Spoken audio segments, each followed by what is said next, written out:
कहानी का शीर्षक अनकही मोहब्बत। गांव की सुबह हमेशा हल्की धूप और मिट्टी की सौंधी खुशबू लेकर आती थी। उसी गांव के एक बड़े से घर में भाभी सुहानी आंगन में तुलसी को पानी दे रही थी। माथे पर लाल सिंदूर, हाथों में चूड़ियां और आंखों में गहराई। उसका सारा व्यक्तित्व शालीनता का प्रतीक था। सुहानी की शादी 2 साल पहले रघु से हुई थी।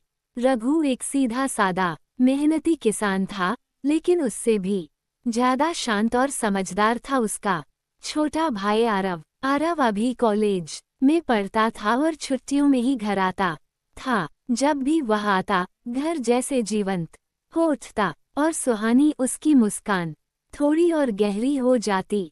शुरुआत में आरव और भाभी का रिश्ता हंसी मजाक तक ही सीमित था, लेकिन धीरे धीरे वक्त ने कुछ और ही रंग दिखाने शुरू कर दिए। आरव जब एक बार रात को छत पर बैठा था, तभी भाभी वहां आ गई। नींद नहीं आ रही क्या?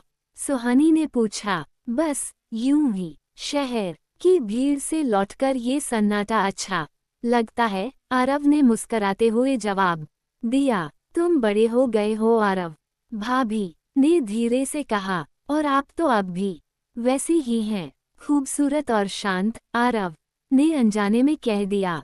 एक पल को दोनों चुप हो गए। हवा में कुछ अनकहा सा तैरने लगा। सुहानी की आंखें झुक गईं, लेकिन होठों पर हल्की सी मुस्कान थी। उस रात के बाद जैसे दोनों के बीच कुछ बदल गया था। आरव अब हर छोटी बात में भाभी का ध्यान रखने लगा।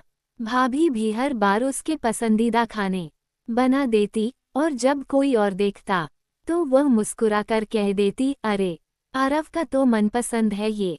पर ये सब रघु की नजरों से छुपा नहीं था। एक दिन उसने आरव को अकेले में बुलाकर पूछा, कुछ कहना है तुझे? आरव चौंक गया। भाई, नहीं तो तेरी आंखों में जो दिखता है वो मैं देख सकता हूँ, पर तू मेरा भाई है और वो मेरी पत्नी। आरव की आंखों में पानी आ गया। उसने कहा, मैं जानता हूँ भैया, मैं खुद से भी नजरें नहीं मिला पाता, पर मैंने कभी कोई हद पार नहीं की। रघु ने कंधे पर हाथ रखा, और न ही करनी चाहिए। कुछ रिश्ते सिर्फ महसूस करने के लिए होते हैं, उन्हें नाम देने की जरूरत नहीं। उस रात सुहानी छत पर अकेली बैठी थी। आरव आया, पर उसने कुछ नहीं कहा, बस चुपचाप पास बैठ गया। क्या सोच रही हो भाभी? उसने पूछा। यही कि कुछ मोहब्बतें अधूरी ही अच्छी लगती हैं, सुहानी ने कहा, और उसकी आंखों से आंसू बह निकले। आरव ने हल्के से उसका हाथ पकड़ा और फिर छोड़ दिया। मैं जा रहा हूँ कल वापस शहर, शायद अच्छा हो हम दोनों के लिए, आरव ने कहा। सुहानी ने सिर झुका लिया, कुछ कह नहीं पाई। अगली सुबह आरव चला गया। भाभी छत से उसे जाते हुए देखती रही।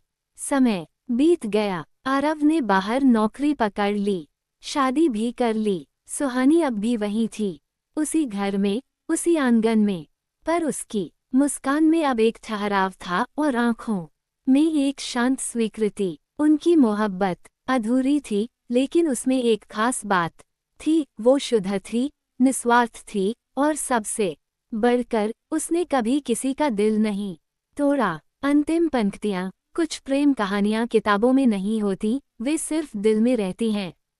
देवर भाभी का ये रिश्ता भी एक ऐसी ही अनकही मोहब्बत थी, जो कहा नहीं गया, मगर कभी भूला भी नहीं गया।